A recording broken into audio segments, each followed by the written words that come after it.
एक समय की बात है। किसी गांव में एक साधु महात्मा जी रहता था। वह भगवान का बहुत बड़ा भक्त था। उसका भगवान पर अटूट विश्वास था और निरंतर एक पेड़ के नीचे बैठकर तपस्या किया करता था और गांव वाले भी उसकी इज्जत करते थे। एक बार गांव में बहुत भीषण बाढ़ आ गई। चारों तरफ पानी ही पानी दिखाई देने लगा।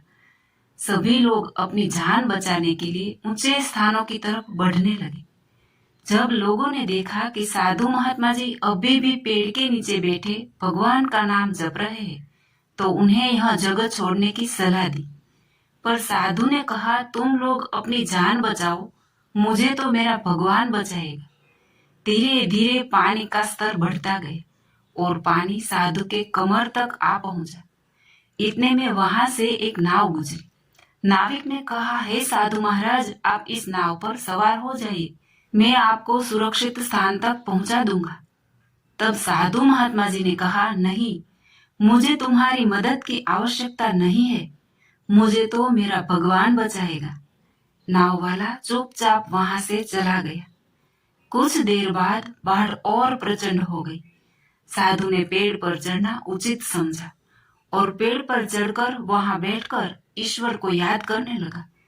तभी अचानक उन्हें गड़गड़ाहट की आवाज सुनाई दी। एक हेलीकॉप्टर उनकी मदद के लिए आ पहुंचा।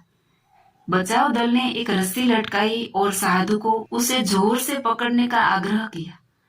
पर साधु फिर बोला, मैं इसे नहीं पकड़ूंगा, मुझे तो मेरा भगवान बचाएगा। उनकी हट के आगे बचाव दल भी उन्हें लिए बगैर वहां से चला गया। कुछ ही देर में पेड़ बाढ़ की धार में बह गया और साधु की मृत्यु हो गई।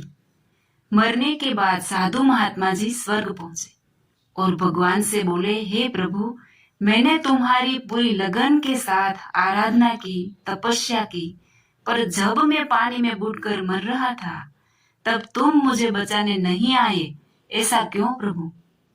भगवान बोले, हे साधु महात्मा, मैं तुम्हारी रक्षा करने एक बार नहीं बल्कि 3 बार आया था।